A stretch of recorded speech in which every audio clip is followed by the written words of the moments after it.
Hello প্রিয় বন্ধুরা, আজকে এই চ্যাপ্টারটা শুনলে তোমাদের হৃদয়টা একবার থেমে যাবে। তারপর যখন আবার চলতে শুরু করবে তখন বুকের ভেতরটা কাঁপতে থাকবে। কারণ আজকে জানবে যে মানুষটা বিমানবন্দর থেকে বাড়ি ফিরল তার চোখে আরিফের ভালোবাসা নেই। আমি রাইসা। সেই দিন সন্ধ্যা, বাড়ির সবাই ব্যস্ত। আরিফ আসছে। আমি লাল শাড়িটা পরিনি, পরতে পারিনি। আমি আমার ঘরে বসে কাঁদছিলাম।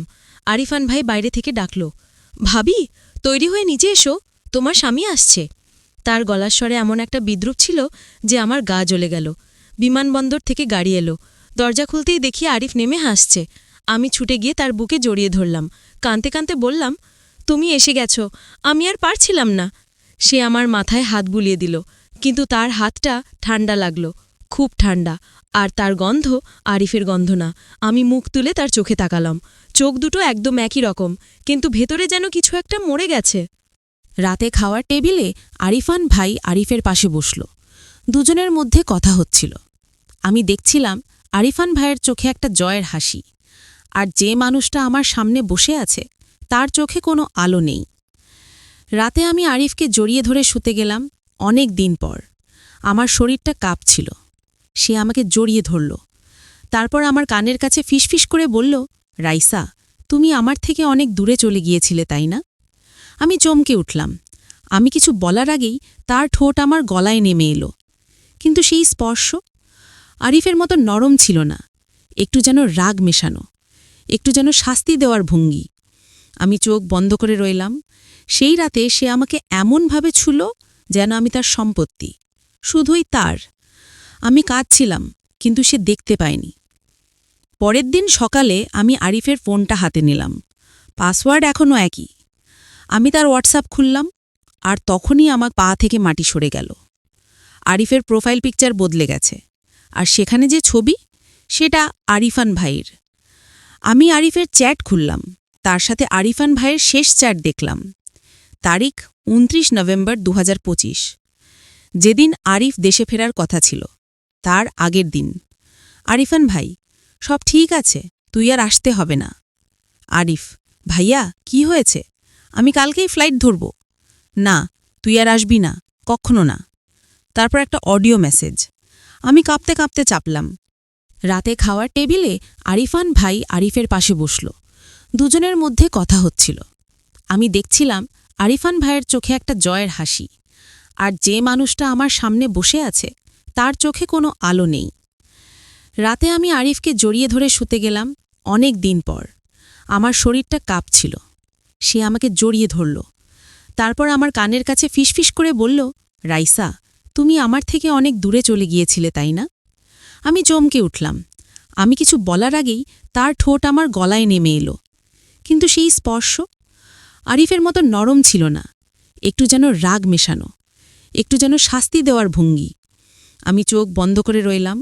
সেই রাতে সে আমাকে এমনভাবে ছুল যেন আমি তার সম্পত্তি, শুধুই তার। আমি কাঁদছিলাম, কিন্তু সে দেখতে পায়নি।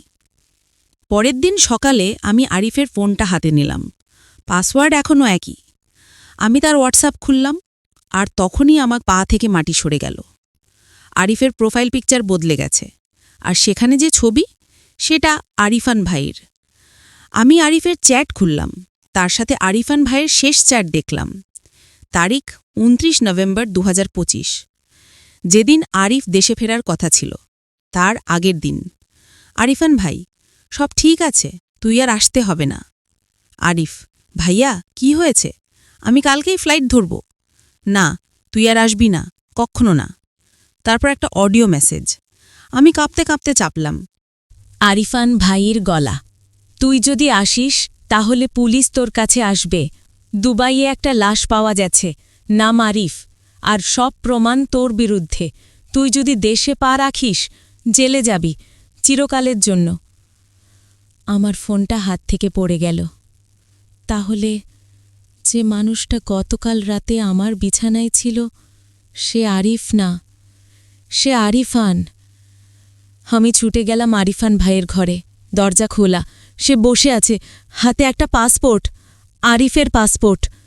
আমি কাঁদতে কাঁদতে বললাম, তুমি তুমি আরিফকে কি করেছ? সে হাসল, কিছুই করিনি। আরিফ নিজেই নিজের জীবন শেষ করে দিয়েছে। ও জানত ওর বউ আমার, তাই ও আর ফিরতে চায়নি। আমি চিৎকার করে উঠলাম, মিথ্যে কথা! সে উঠে এসে আমার মুখ চেপে ধরল। শোনো রাইসা, এখন থেকে আমি আরিফ, বাইরের লোকের কাছে আমি তোমার স্বামী আর তুমি আমার বউ। যদি কখনো কাউকে কিছু বলার চেষ্টা করো তাহলে আরিফের লাশটা পাওয়া যাবে, আর তুমি হবে খুনি, কারণ তুমি আমাকে ভালোবেসে আরিফকে মেরেছ। প্রমাণ আমার কাছে সব আছে। আমি তার পায়ে পড়ে গেলাম, আমাকে ছেড়ে দাও প্লিজ। সে আমার চুল ধরে মুখ তুলে ধরল। ছাড়ব কেন? তুমি তো আমার জন্যই বাঁচতে শিখেছ। তোমার শরীর আমার স্পর্শ ছাড়া আর কিছু চেনে না। আর এখন আমি আরিফ, চিরকালের জন্য। সেই রাতে সে আমার ঘরে এলো, আরিফের জামা পরে, আরিফের গন্ধ মেখে, আরিফের মতো করে হাসল। আর আমি আর প্রতিবাদ করিনি, কারণ আমি জানি আমি যদি চিৎকার করি কেউ বিশ্বাস করবে না। বাইরে থেকে সবাই দেখবে আরিফ তার বউকে ভালোবাসছে, আর ভেতরে আমি প্রতি রাতে মরছি।